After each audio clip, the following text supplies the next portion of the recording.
오늘 WCC를 합니다. 이 WCC가 가지고 있는 역사적 의의는 근대 유럽의 그 제국주의 국가들이 그 기독교를 매개로 해서 전 세계에 해악을 끼쳤죠. 학살과 많은 어려움들을 끼쳤습니다. 그러므로 인해서 이제 거기에 대한 반성인 거죠. 예수님이 로마 제국에 대항해서 순수한 복음을 하나님의 나라를 전파했던 것처럼 이 WCC 운동이 그 유럽에 대한 어떤 결과적으로는 잘못된 기독교 국가들의 선교에 대한 반성의 내용들입니다. 그래서 여기 내용들을 보면서 우리가 현재 어떠한 역사적 흐름들이, 어떠한 반성들이 서로가 모여서 그게 이제 서류를 통해서 어떻게 굉장히 오밀조밀하게 정성스럽게 완수되어 가는지 우리가 잠깐 바라보도록 하겠습니다. 양인데 제가 한번 1페이지부터 좀 읽겠습니다. 이 에큐메니즘, 에큐메니시티 및 에큐메니칼이라는 단어는 히라보 오이쿠메네에서 유래했다. 이것의 사전적 의미는 사람들이 살고 있는 온 세상이다. 히랍 로마 세계에서 이 오이쿠메네는 사람들이 거주하는 온 세상, 문명 세계, 나아가서는 로마 제국을 의미했다. 의외로 이 로마 제국의 영역을 의미했다고 합니다. 2, 3세기에 이르면 이 용어가 사람들이 살고 있는 온 세상 속에 지역별로 흩어져 있는 세계 교회를 가리키는 것으로 사용되었다. 이렇게 됩니다. 이제 그 에큐메니카 운동이라는 게 결국 형태적으로 보면 로마가 기독교를 공인하고 이제 기독교의 국가가 됐을 때 그 로마라는 한 전체 세계에서는 교회가 하나였다는 거죠. 그 내용이 뭐였든 간에 로마라는 나라 안에서는 교회가 하나 있는데 이 에큐메니칼 운동, 이 19세기 후반, 20세기 초반 들어와서 예수님의 복음을 전 세계로 전파했던 이 선교사들, 높은 분들 입장에 봤을 때 지금은 그렇지 않다는 거죠. 지금은 이제 예수님의 복음이 너무 각자의 종파로 흩어져서 나뉘어 전파된다. 우리나라 초창기에도 그랬죠. 그래서 이제 우리도 통합이니 감리니 침례니 기장이니 해가지고 한반도를 이렇게 지역별로 나눴잖아요. 이제 그래서 우리도 그 나뉘었던 사람들이 어떻게 하면 서로 침해하지 않고 사이좋게 할 수 있느냐 가지고 회의도 하고 그랬죠. 이제 그런 거였어요. 이제 우리가 서로 싸우지 말고 이렇게 이제 지금 선교가 되는 이 시점에서 이런 식으로만 선교돼 버리면 앞으로도 더욱 나뉘게 되니까 우리가 이제 좀 하나가 되어 볼까 이런 겁니다. 그런 면에서는 이제 기독교 안에서도 교단도 많고 또 우리 개신교를 넘어선다면 카톨릭이 있고 그렇죠? 동방정교회도 있고 또 다른 여러 가지 교파들이 있습니다. 이제 그들을 어떻게 하나를 해볼까 이제 이런 내용들이 나옵니다. 제1차 세계대전 이후로 에큐메니칼이라는 말은 획기적으로 새로운 의미를 갖게 된다. 이게 이 전쟁을 통해서 뭔가 좀 사람들의 정신이 번쩍 든다는 겁니다. 즉 그것은 교회들의 다양성 속에서 일치를 추구하는 세 가지 운동이 있죠. 신앙과 직제 운동, 또 교회의 사회 참여에 해당하는 삶과 봉사 운동, 또 복음 전파와 하나님의 선교를 추구하는 복음 전도와 세계 선교 운동. 이제 이 세 운동의 신학을 가리키는 것으로 사용되었다. 이게 이 WCC라고 하면 이 세 가지 파트가 있다고 합니다. 신앙과 직제, 신앙에 관한 것, 삶에 대한 것, 그리고 선교에 대한 겁니다. 나중엔 이제 기독교 교육하고 타종교와의 대화, 이런 어떤 파트들까지 생깁니다. 그 다음에 그 밑에 보면 WCC의 기원이라고 나와 있습니다. WCC의 기원. 라투렉 교수가 1817년에서 1914년까지의 유럽과 북미의 역사를 위대한 세기라고 하였다. 그 이유는 바로 19세기에 개신교의 복음 선교가 절정에 도달했다고 보았기 때문이다. 바로 이와 같은 시기에 선교 현장에서 교파들의 협력이 요청되었고 교파를 초월하는 복음 전파가 필요하였다. 이제 필요에 의해서 나온 것입니다. 이제 그래야 1910년 세계 선교 대회 WMC 폐막식에서 필리핀의 선교사이며 미국 성경의 주교인 브렌트가 신앙과 직책 운동을 제안하여 이 운동이 미국을 중심으로 전개되면서 신앙과 직책 운동이 먼저 등장합니다. 그리고 1914년 1차 세계대전 직전에 스웨덴 루터교 주교인 제더블럼이 평화의 호소문을 전쟁 당사국들의 교회를 포함하는 세계교회에 보낸 것이 계기가 되어 삶과 봉사 운동이 출범합니다. 그리고 1910년 세계 선교대회 WMC가 1921년에는 국제선교협의회로 IMC로 그리고 1960년대에는 세계선교와 복음전도위원회 CWM로 명칭이 바뀝니다. 이리하여 신앙과 직제, 삶과 봉사 그리고 세계선교와 복음전도 운동이 향후 에큐메니컬 운동의 흐름을 결정합니다. 그리고 넘겨갑니다. 그리고 이 페이지 보시면 이제 보시기 전에 이 세 가지 운동 파트가 있습니다. 근데 우리가 상식적으로 놓고 봐도 이 삶과 봉사는 좀 더 현실적인 내용이 들어갈 수밖에 없죠. 삶이 들어가니까. 이제 그래서 이 1번하고 2번이 마찰이 많이 일어난다고 합니다. 1번이 이제 신앙에 대한 것이기 때문에. 그리고 3번에 대한 내용은 선교죠. 이 선교는 우리가 뭐 하나님의 선교 했던 것처럼 어떻게 접근하냐에 따라서 1번으로도 갈 수도 있고 2번으로 갈 수 있는 상황입니다.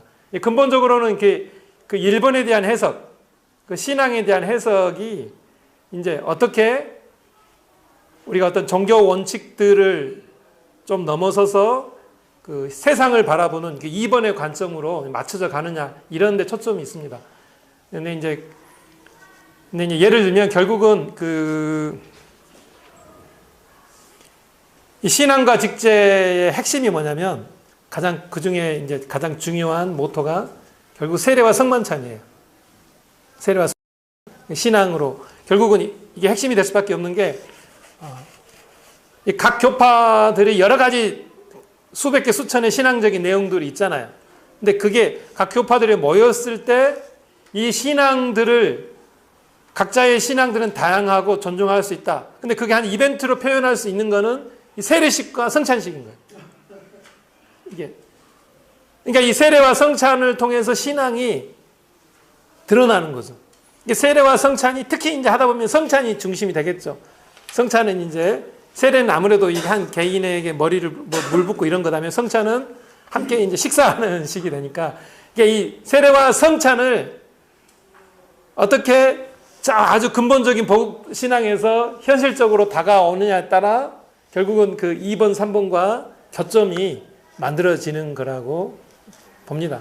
그 과정이에요. 이게 이제 아시겠지만 뭐 특정된 사람들이 이 회의를 계속해서 이게 진행하는 게 아니고 초창기부터 시작해서 이제 계속적으로 멤버들이 바뀌는 거니까요. 이제 이 페이지 1번 WCC는 교회들로 하여금 하나의 신앙과 하나의 성만찬적인 교제를 예배 및 그리스도 안에서의 공동의 삶을 통해서 표현하게 함으로써 가치적 일치입니다. 가치적 일치에 도달하도록 하고 이와 같은 교회 일치 추구를 통해서 세상으로 하여금 믿게 해야 한다. 아무래도 이 성만찬이 상당히 중요하죠. 하나의 신앙과 하나의 성만찬적인 교제. 2번 WCC는 각 장소와 모든 장소에서 교회들로 하여금 공동의 증언을 하도록 도와야 한다. 3번 WCC는 교회들로 하여금 세계 선교와 복음 전도에 힘쓰도록 계약한다. 4번 WCC는 사람들의 필요를 충족시키고 사람들 사이에 있는 장벽들을 무너뜨리며 정의와 평화에 있어서 하나의 인류 가족을 이룩하는 등 교회들의 공통의 관심을 표현해야 한다. 아까 말씀드렸던 1번, 2번, 3번의 구체적인 설명들이에요.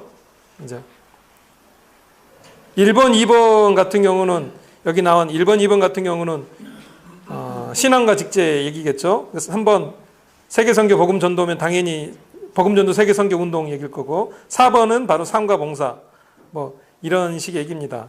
그 제일 밑에 보시면 그리고 1998년 하랄의 WCC에 대한 공동의 이해와 비전 Common Understanding and Vision of the World Council of Churches는 새 흐름의 에큐메니컬 운동이 하나의 에큐메니컬 운동이 될 것을 선언하였다. 이게 98년 하랄에서 이 세 가지 운동이 이제 좀 제발 우리가 하나로 가자. 그 전에는 뭐 마찰이 좀 있으나 봅니다. 이게 이 마찰이 있었다는 거는 뭐냐면 서로가 보조를 맞춰서 딱 특정 지어서 얘기하면 이 삶과 봉사가 이 신앙과 직제나 다른 어떤 단체들의 어떤 눈높이에 맞춰서 발표를 하는 게 아니라 때로는 뭐 예를 들어 남아공에서 흑인 제도 폭동이라고 합니다만 백인들이 이렇게 막 흑인들을 죽이고 그러면 이제 그런 사건에 대해서 굉장히 이제 강력한 메시지를 선포하는 거예요. 아니면 아프리카에서 가뭄이 들었다. 그럼 우리가 뭘 해야 된다. 그럴 때 이제 뭘 해야 된다고 할 때 성경적인 근거나 이런 것들이 굉장히 센 걸 넣는 거예요. 그러면 이제 상황적으로는 이해가 되지만 이 1번 집단, 신앙과 직제에서는 그걸 못 따라가는 겁니다. 그러면서 이 둘 사이에 계속적으로 이제 마찰이 있었던 거죠. 이 과정입니다. 이 WCC가 보니까. 그 다음에 이제 어떻게 할까요? 제 논문을 보면서 하겠습니다. 82페이지 선교련의 화해 이해 보겠습니다. 1948년 암스테르담에서 제1회 WCC가 개최된 이후 선교련에 있어서는 대체로 중도적인 입장을 유지해 왔는데 1972년 방콕 회의에서 획기적인 전환을 맞이합니다. 이 선교나 신앙은 조금 이제 중립적이라고 할 수 있었는데 당시 방콕에서는 오늘의 구원이라는 주제를 놓고 회합을 했다. 전통적으로 기독교는 구원을 개인적이며 내면적이고 이런 걸로 해석해왔고 또한 그러한 이해를 바탕으로 세계에 선교해왔다. 거기에 대한 폐해는 앞서 얘기했듯이 사회적, 정치적, 경제의 구조에 대해서 바라보지 않게 한 것이다. 즉 개인적인 구원이라는 것이 이 세상의 권력자들을 위한 강력하고 왜곡된 이데올로기를 제공했다. 그러나 본래적 의미에 있어서의 성서의 구원은 정치적, 사회적, 경제적 재반 구조학으로부터 인간의 해방을 뜻한다. 사실은 이제 1948년 1차 암스테르담 총회 때부터 이런 분위기 존재했다. 당시 제3분과 교회와 사회 무질서에서 공산주의가 세계에 큰 영향을 준 이유에 대해 다음과 같이 분석하면서 기독교의 개인적 구원론에 경종을 울렸다. 이게 처음부터 이런 메시지들이 있었던 겁니다. 기독교인들은 공산주의에 많은 힘을 가져다주는 부정의에 반대하는 군중의 폭동에서 하나님의 손길을 파악해야 한다. 기독교인들은 교회를 위해서 최초에 그랬던 것처럼 세계에 고통당하는 사람들과의 기독교적 연대를 회복하도록 노력해야 한다.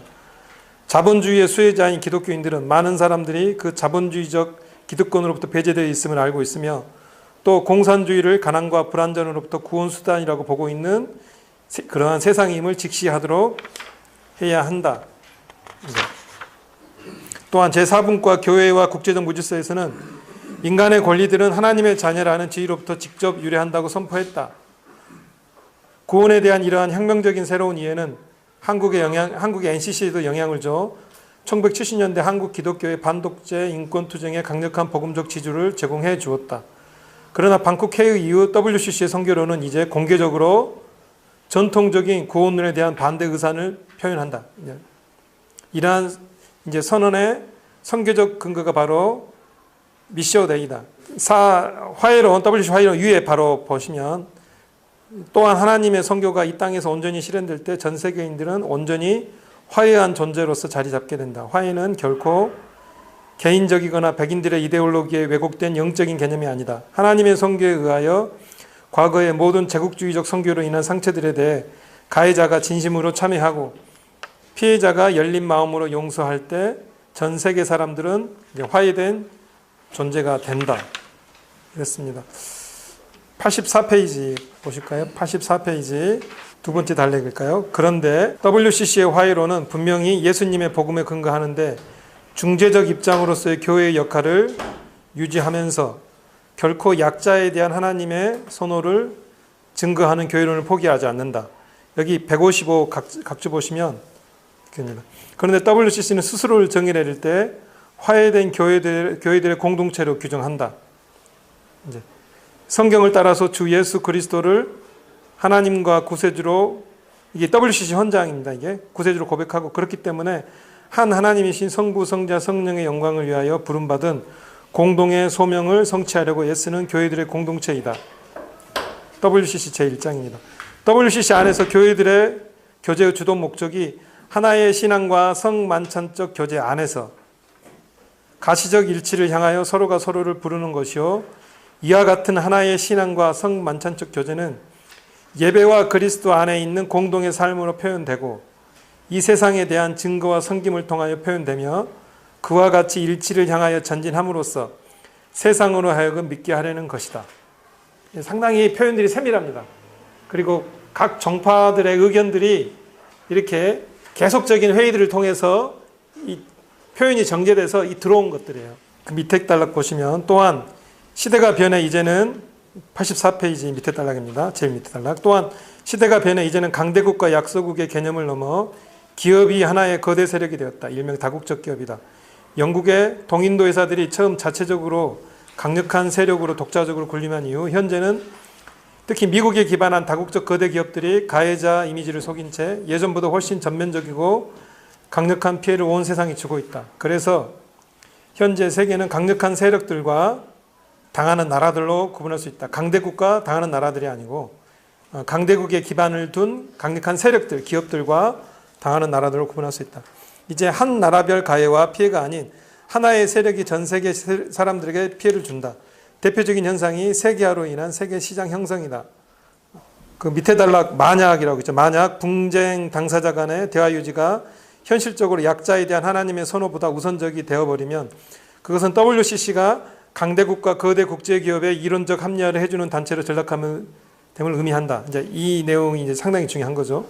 WCC가 단순히 중재적 입장을 해버린다면, 이 중재적 입장이라는 게 결국 뭐냐면은 가난하고 약한 사람들에 대한 배려, 이걸 포기한다는 겁니다. 이걸 유지해야 된다는 거예요. 화해에 대한 성서적 예가 여러 있지만 대표적인 예로 고린도후서 13장 13절을 사용한다. 주 예수 그리스도의 은혜와 하나님의 사랑과 성령의 사귐이 여러분 모두 함께 하기를 빕니다. 하나님이신 세 분이 서로 하나로 통합되듯이 우리 인간들과 모든 피조물이 하나님과 함께 그리고 하나님 안에서 통합되어 가는 걸 의미한다. 그러나 지금처럼 복잡한 세계에서 성령의 활동을 분별하는 것은 너무 어려워서 하나님을 올바로 적용하기가 어렵다. 92년 WCME에서는 살바도르와 바히아 그리고 브라질에서 가해자들이 어떻게 원주민들의 권리를 부정하는 경제적인 부정의를 행하며 모두를 위해 창조자가 선물해 주신 자원들을 탈취하는지 상기했다. WCC가 구체적으로 유럽 국가들이 다른 대륙에 행했던 거대한 악한 행위에 대해서 언급했다는 점은 이제 처음에 WCC 관련된 조직이 이 가해자들이 원주민들의 것들을 탈취한 걸 언급을 한 겁니다. 이때. 그 전에는 이 구체적으로 얘기를 하지 않았는데 점은 예수님의 하나된 몸을 상징하는 WCC가 이제 단순히 모양새를 갖추는 데 치중하거나 선언적인 의미만 있는 성명서만을 발표하는 게 아님을 밝혔다는 점에 상당히 긍정적이라고 평가할 수 있겠다. 이게 96년이죠. 예. 지구에 거주하는 모든 사람들을 화해하게 하는 구체적인 작업을 시작했음을 의미한다. 여기서 작년인데 2013년인가요? 부산에서 열린 10차 WCC 주제가 God of Life, Lead Us to Justice and Peace. 생명의 하나님 우리를 정의와 평화로 인도하소서였다. 이 생명의 하나님께서 우리 대한민국을 통해서 전 세계를 정의와 평화로 이끄시기 위해서 무엇보다 한반도 자체 평화가 중요하다. 우리는 거대한 세계 평화를 주장하기 전에 우리 집 위안감부터 살펴봐야 한다. 실제로 남북 문제는 세계적인 문제를 비약할 가능성이 많고 한반도 상황이 주변 제국주의 강국들의 정치적, 경제적 경계선상에 위치해 있다. 그래서 적어도 한국 교회만은 우리 정부가 한반도 내에서 우선은 전쟁이 일어나지 않으며 샬롬의 상태가 잘 전개될 수 있도록 남북 간 계속적인 대화와 발전된 관계를 진행할 수 있는 분위기와 선한 영향력을 제공해야 한다. 그것이 바로 한반도 내에서 우리 교회의 하나님 선교이자 화해의 실현이다. WCC의 하나님 선교 위임을 받아 한반도에서 세계 평화의 기초를 열 수 있도록 구체적인 계획과 준비 작업을 하는 기구를 세워야 하는 당위성이 있다.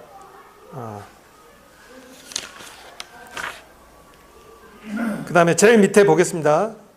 WCC의 선교는 우주를 창조하신 하나님께서 창조 이후 현재까지 계속해서 당신의 창조물 가운데 계시며 성령님께서 우리보다 먼저 선교와 전도를 나가신다는 데 있다. 즉 하나님께서 먼저 창조하셨으며 하나님께서 먼저 선교하시고 하나님께서 먼저 하십니다. 그렇습니다. 4-2 성경에서 찾을 수 있는 화해론 89페이지 둘째 줄 뒤에 그래서 기독교인의 삶은 하나님 당신을 통한 화해의 경험에 기반한다. 기독교인들은 하나님이 그리스도 안에서 이미 행하신 것을 발견한다.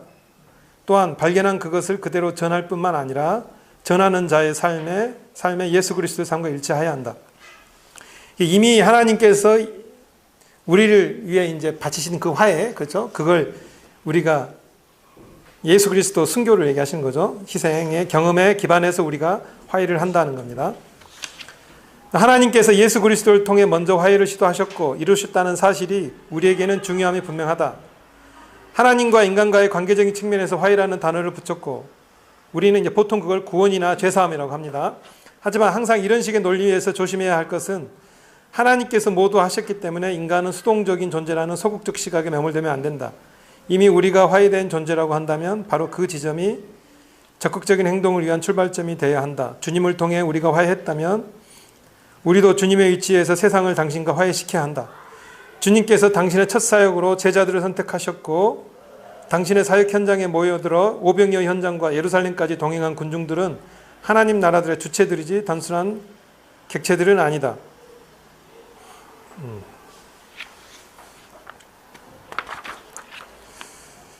제일 밑에서 두 번째 단락입니다. 하나님께서 먼저 이루신 화해이지만 당신께서 주님의 희생을 통해서 이루신 화해이기 때문에 우리는 주님의 삶을 본받아 그대로 살아가는 것이다. 이것이 성찬식의 올바른 정신이기도 하다.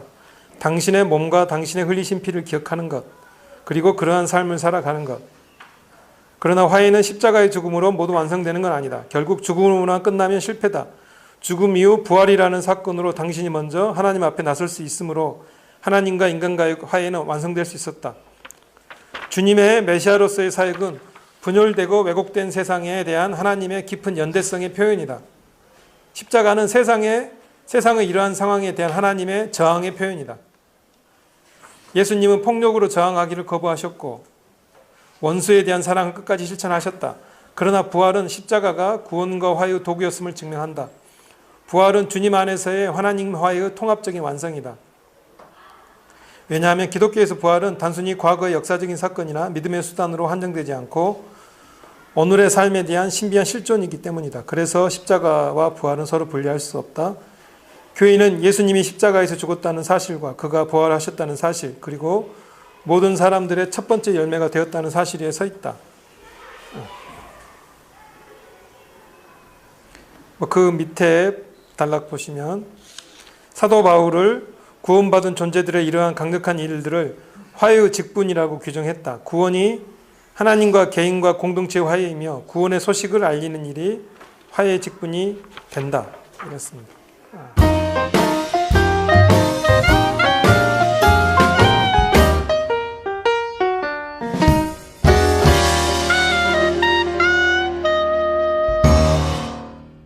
기는 것으로 사용되었다. 이렇게 됩니다. 이제 그 에큐메니카 운동이라는 게 결국 형태적으로 보면 로마가 기독교를 공인하고 이제 기독교의 국가가 됐을 때 그 로마라는 한 전체 세계에서는 교회가 하나였다는 거죠. 그 내용이 뭐였든 간에 로마라는 나라 안에서는 교회가 하나 있는데 이 에큐메니칼 운동, 이 19세기 후반, 20세기 초반 들어와서 예수님의 복음을 전 세계로 전파했던 이 선교사들, 높은 분들 입장에 봤을 때 지금은 그렇지 않다는 거죠. 지금은 이제 예수님의 복음이 너무 각자의 종파로 흩어져서 나뉘어 전파된다. 우리나라 초창기에도 그랬죠. 그래서 이제 우리도 통합이니 감리니 침례니 기장이니 해가지고 한반도를 이렇게 지역별로 나눴잖아요. 이제 그래서 우리도 그 나뉘었던 사람들이 어떻게 하면 서로 침해하지 않고 사이좋게 할 수 있느냐 가지고 회의도 하고 그랬죠. 이제 그런 거였어요. 이제 우리가 서로 싸우지 말고 이렇게 이제 지금 선교가 되는 이 시점에서 이런 식으로만 선교돼 버리면 앞으로도 더욱 나뉘게 되니까 우리가 이제 좀 하나가 되어 볼까 이런 겁니다. 그런 면에서는 이제 기독교 안에서도 교단도 많고 또 우리 개신교를 넘어선다면 카톨릭이 있고 그렇죠? 동방정교회도 있고 또 다른 여러 가지 교파들이 있습니다. 이제 그들을 어떻게 하나를 해볼까 이제 이런 내용들이 나옵니다. 제1차 세계대전 이후로 에큐메니컬이라는 말은 획기적으로 새로운 의미를 갖게 된다. 이게 이 전쟁을 통해서 뭔가 좀 사람들의 정신이 번쩍 든다는 겁니다. 즉 그것은 교회들의 다양성 속에서 일치를 추구하는 세 가지 운동이 있죠. 신앙과 직제 운동, 또 교회의 사회 참여에 해당하는 삶과 봉사 운동, 또 복음 전파와 하나님의 선교를 추구하는 복음 전도와 세계 선교 운동. 이제 이 세 운동의 신학을 가리키는 것으로 사용되었다. 이게 이 WCC라고 하면 이 세 가지 파트가 있다고 합니다. 신앙과 직제, 신앙에 관한 것, 삶에 대한 것, 그리고 선교에 대한 겁니다. 나중엔 이제 기독교 교육하고 타종교와의 대화, 이런 어떤 파트들까지 생깁니다. 그 다음에 그 밑에 보면 WCC의 기원이라고 나와 있습니다. WCC의 기원. 라투렉 교수가 1817년에서 1914년까지의 유럽과 북미의 역사를 위대한 세기라고 하였다. 그 이유는 바로 19세기에 개신교의 복음 선교가 절정에 도달했다고 보았기 때문이다. 바로 이와 같은 시기에 선교 현장에서 교파들의 협력이 요청되었고 교파를 초월하는 복음 전파가 필요하였다. 이제 필요에 의해서 나온 것입니다. 이제 그래야 1910년 세계 선교 대회 WMC 폐막식에서 필리핀의 선교사이며 미국 성경의 주교인 브렌트가 신앙과 직제 운동을 제안하여 이 운동이 미국을 중심으로 전개되면서 신앙과 직제 운동이 먼저 등장합니다. 그리고 1914년 1차 세계대전 직전에 스웨덴 루터교 주교인 제더블럼이 평화의 호소문을 전쟁 당사국들의 교회를 포함하는 세계교회에 보낸 것이 계기가 되어 삶과 봉사 운동이 출범합니다. 그리고 1910년 세계 선교대회 WMC가 1921년에는 국제선교협의회로 IMC로, 그리고 1960년대에는 세계선교와 복음전도위원회 CWMU로 명칭이 바뀝니다. 이리하여 신앙과 직제, 삶과 봉사, 그리고 세계선교와 복음전도 운동이 향후 에큐메니컬 운동의 흐름을 결정합니다. 그리고 넘겨갑니다. 그리고 이 페이지 보시면 이제 보시기 전에 이 세 가지 운동 파트가 있습니다. 근데 우리가 상식적으로 놓고 봐도 이 삶과 봉사는 좀 더 현실적인 내용이 들어갈 수밖에 없죠. 삶이 들어가니까. 이제 그래서 이 1번하고 2번이 마찰이 많이 일어난다.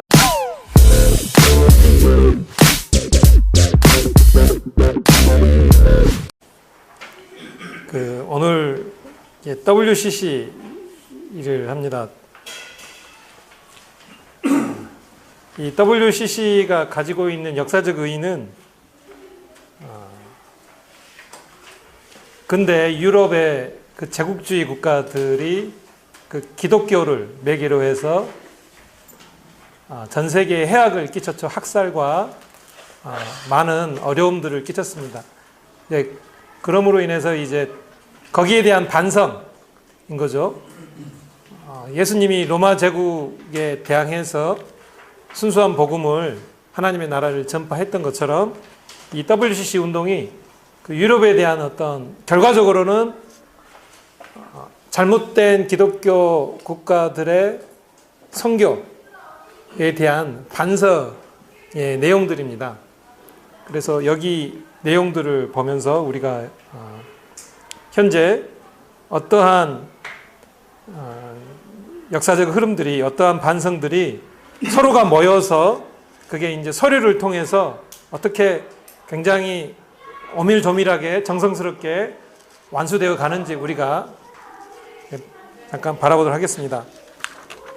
양인데 제가 한번 1페이지부터 좀 읽겠습니다. 이 에큐메니즘, 에큐메니시티 및 에큐메니칼이라는 단어는 히라보 오이쿠메네에서 유래했다. 이것의 사전적 의미는 사람들이 살고 있는 온 세상이다. 히랍 로마 세계에서 이 오이쿠메네는 사람들이 거주하는 온 세상, 문명 세계, 나아가서는 로마 제국을 의미했다. 의외로 이 로마 제국의 영역을 의미했다고 합니다. 2, 3세기에 이르면 이 용어가 사람들이 살고 있는 온 세상 속에 지역별로 흩어져 있는 세계 교회를 가리킨다고 합니다.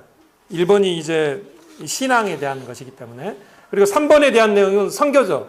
이 선교는 우리가 뭐 하나님의 선교 했던 것처럼 어떻게 접근하냐에 따라서 1번으로도 갈 수도 있고 2번으로 갈 수 있는 상황입니다. 근본적으로는 이렇게 그 1번에 대한 해석, 그 신앙에 대한 해석이 이제 어떻게 우리가 어떤 종교 원칙들을 좀 넘어서서 그 세상을 바라보는 그 2번의 관점으로 맞춰져 가느냐, 이런 데 초점이 있습니다. 근데 이제 근데 이제 예를 들면 결국은 이 신앙과 직제의 핵심이 뭐냐면 그 중에 이제 가장 중요한 모토가 결국 세례와 성만찬이에요. 세례와 신앙으로 결국은 이게 핵심이 될 수밖에 없는 게 각 교파들이 여러 가지 수백 개 수천의 신앙적인 내용들이 있잖아요. 근데 그게 각 교파들이 모였을 때 이 신앙들을 각자의 신앙들은 다양하고 존중할 수 있다. 근데 그게 한 이벤트로 표현할 수 있는 거는 이 세례식과 성찬식인 거예요. 이게 그러니까 이 세례와 성찬을 통해서 신앙이 드러나는 거죠. 이게 세례와 성찬이 특히 이제 하다 보면 성찬이 중심이 되겠죠. 성찬은 이제 세례는 아무래도 한 개인에게 머리를 물 붓고 이런 거다면 성찬은 함께 이제 식사하는 식이 되니까 이게 이 세례와 성찬을 어떻게 아주 근본적인 신앙에서 현실적으로 다가오느냐에 따라 결국은 그 2번, 3번과 교점이 만들어지는 거라고 봅니다. 그 과정이에요. 이게 이제 아시겠지만 뭐 특정된 사람들이 이 회의를 계속해서 이게 진행하는 게 아니고 초창기부터 시작해서 이제 계속적으로 멤버들이 바뀌는 거니까요. 이제 이 페이지 1번 WCC는 교회들로 하여금 하나의 신앙과 하나의 성만찬적인 교제를 예배 및 그리스도 안에서의 공동의 삶을 통해서 표현하게 함으로써 가치적 일치입니다. 가치적 일치에 도달하도록 하고 이와 같은 교회 일치 추구를 통해서 세상으로 하여금 믿게 해야 한다. 아무래도 이 성만찬이 상당히 중요하죠. 하나의 신앙과 하나의 성만찬적인 교제. 2번 WCC는 각 장소와 모든 장소에서 교회들로 하여금 공동의 증언을 하도록 도와야 한다. 3번 WCC는 교회들로 하여금 세계 선교와 복음 전도에 힘쓰도록 계약한다. 4번 WCC는 사람들의 필요를 충족시키고 사람들 사이에 있는 장벽들을 무너뜨리며 정의와 평화에 있어서 하나의 인류 가족을 이룩하는 등 교회들의 공통의 관심을 표현해야 한다. 그러니까 아까 말씀드렸던 1번, 2번, 3번의 구체적인 설명들이에요. 이제 1번, 2번 같은 경우는 여기 나온 1번, 2번 같은 경우는 신앙과 직제 얘기겠죠. 그래서 3번 세계선교 복음전도면 당연히 복음전도 세계선교 운동 얘기일 거고 4번은 바로 삶과 봉사 뭐 이런 식의 얘기입니다.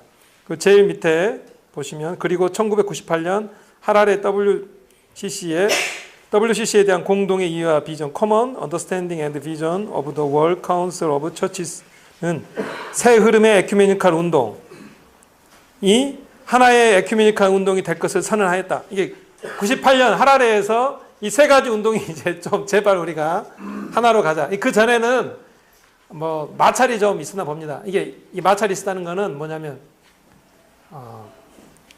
서로가 보조를 맞춰서 딱 특정 지어서 얘기하면 이 삶과 봉사가 이 신앙과 직제나 다른 어떤 단체들의 어떤 눈높이에 맞춰서 발표를 하는 게 아니라 때로는 뭐 예를 들어 남아공에서 흑인 폭동이라고 합니다만 백인들이 이렇게 막 흑인들